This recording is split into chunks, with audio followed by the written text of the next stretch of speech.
požarima, naročito u višespratnim objektima, najviše ljudi strada od dima. Znači, ne od samog uzranka, od tog toplotnog dejstva, tog požara, nego od dima. U Soliteru Ćirkovića održana je jedna pokazna vežba vatrogasne jedinice Smederevske Palanke. Vi ste stanar ovde, hoćete nam se predstaviti i da kažete kako je sve to izgledalo? Pa da vam kažem, ova vežba je korisna za stanare, da ljudi se ipak malo upoznaju sa tim mogućnostima tog požara koja u svakom momentu može da se desi, ako do nečega dođe da ljudi bar znaju kako da se ponašaju. Bilo je, mislim, vrlo efikasno, ljudi su odradili odlično odrađeno, ljudi su upoznati, sad već imamo neku predstavu u slučaju nečega kad bi došlo kako bi se ljudi lakše evakuisali, izašli i kako da se ponašamo.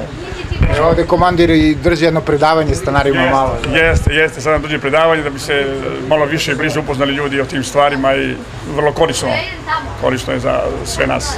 Vatrogasno-spasilačka jedinica u sadejstvu sa hitnom pomoći Doma zdravlja u Smederevskoj Palanci i policijom iz policijske stanice Smederevska Palanka izvela vežbu gašenja požara u ulici Prvog srpskog ustanka u visokospratnom objektu koji je za naše sugrađane poznat kao zgrada Ćirković, koja ima 9 spratova, pa samim tim i predstavlja opasnost sa stanovišta protivpožarne zaštite.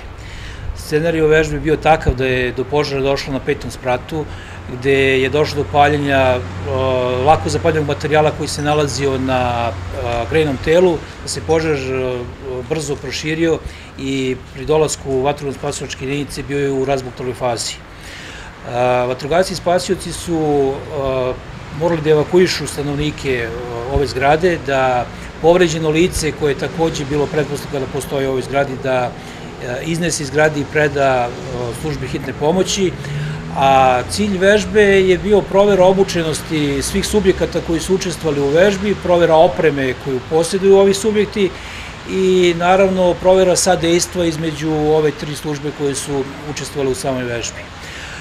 Sigurno da mogu reći da je vežba uspešno izvedena, da su glavni ciljevi ostvareni, odrađena je edukacija stanara u samoj zgradi, navedene su neke opasnosti koje mogu dovesti do nastanka požara, neke radnje koje bi trebalo odraditi u slučaju da dođe do požara, a iskoristio bih ovu priliku da uputim jedan apel svim stanovnicima naše opštine.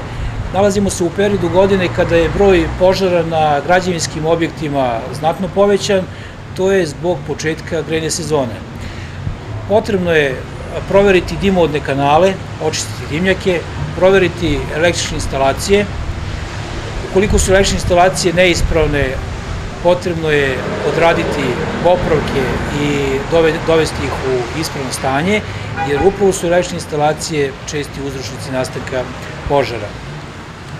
Preventivno raditi je uvek bolje nego gasiti požar i uopšte intervenisati, a ono što je po meni možda najvažnije kada je rađena ova vežba jeste podizanje svesti iz oblasti protivpožarne zaštite, gde su pre svega stanari ove zgrade mogli da uvide koje su opasnosti i već posle ove vežbe mislim da će razmišljati malo drugačije nego pre nego što je određena vežba.